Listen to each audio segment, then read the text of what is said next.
Bwana Yesu asifiwe sana. Naitwa mchungaji David Mwakyusa kutoka kanisa la Harvest International Ministry lililopo katika mtaa wa Kibululu au Mtipesa katika wilaya ya Ubungo, Dar es Salaam. Amina. Nawaletea siri ya kushinda au kupokea baraka kwa Mungu. Siri ya kushinda na kupokea baraka kwa Mungu. Siri hiyo inapatikana katika kitabu cha Wafilipi sura ya 3 mstari wa 10 ambayo aliitumia mtumishi wa Mungu Paulo mtume. Biblia inasema kwamba Wafilipi 3:10, ili nimjue yeye na uweza wa kufufuka kwake na ushirika wa mateso yake nikifananishwa na kufa kwake. Kwa mpango wa Paulo baada ya kumpokea Yesu, baada ya kukutana na Yesu, baada ya kuokolewa na baada ya kutengwa, akajitambua kwamba yeye ameitwa ili amtumikie Mungu kwa mataifa, ndipo akaanza kutafuta siri ya utendaji, siri ya kufanikiwa kwenye utumishi wake, siri ya kupokea baraka.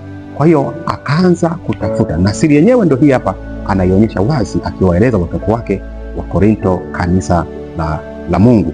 Kwa hiyo siri hiyo Paulo akajua, akaanza kuwaza tangu mwanzo kwamba ni siri gani iliyomo ndani ya Yesu, ni kitu gani kikubwa kilichomo ndani ya Yesu kilichomfanya yeye aweze kupaa, yeye aweze kufufuka. Na hicho kitu Wakristo tutakapogundua na kufahamu, tutaweza kutembea pamoja na Mungu huyu na tukashinda na tukapokea baraka na tukapokea agano ambalo Mungu amefunga na sisi. Kwa hiyo siri imo katika Yesu. Paulo akaanza kutafuta, kumbe siri hiyo anasema ni ule uweza ambao ulikuwemo ndani ya Yesu Kristo. Kilichomfanya afufuke ni uweza. Alifufuliwa na uweza wa Mungu, alifufuliwa na nguvu ya Mungu, alafu ndicho kilichomfanya apae. Alipaishwa na nguvu ya Mungu, alipaishwa na uwezo wa Mungu, Roho Mtakatifu. Kwa hiyo Roho Mtakatifu ukiangalia na ukisoma kwenye Biblia kwamba ndiye mtendaji wa kazi ya Mungu, ndiye ameachiwa awamu hii ya utendaji, awamu ya 3. Awamu ya kwanza alikuja akitenda Mungu mwenyewe katika utatu, kuumba nchi na vitu vyote vilivyojaza ulimwengu. Lakini awamu ya pili alimtuma Yesu Kristo ili kila muaminie ndiye aweze kuwa mwana Mungu na kushinda. Lakini awamu ya 3 hii Yesu akasema, yanipasa mimi niende ili nimtume Roho Mtakatifu akae pamoja nanyi milele. Kwa ndio maana Roho Mtakatifu akashuka siku ya Pentekoste na akaanza utendaji rasmi.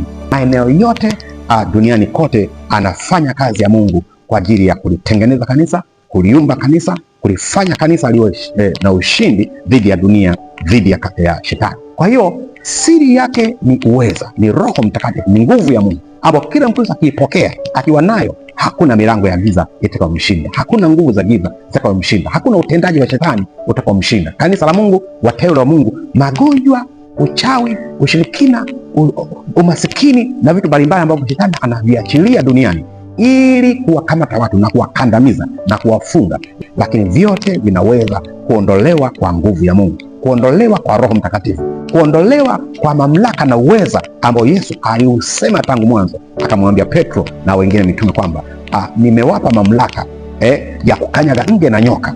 Kwa hiyo huo uwezo, hayo mamlaka ndizo nguvu zenyewe za Mungu. Tukizitumia, basi Mungu atafanya makubwa zaidi ya yale aliyofanya akiwepo duniani. Atafanya kama alivyoagiza kwamba yeye alifanya mambo makubwa, lakini sisi tunaweza kufanya makubwa zaidi ya yale.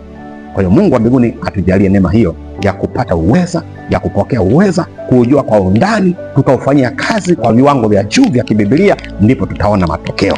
Mtu atainuliwa utukufu hadi utukufu, viwango hata viwango. Mtu atashinda magonjwa, atashinda uchawi, atashinda ushirikina, atashinda kila kaza shetani, wapinga Kristo, wakuu wa giza, wenye mamlaka za giza, hata jeshi la pepo wabaya halitamshinda mtu yeyote ambaye ana uwezo wa Mungu.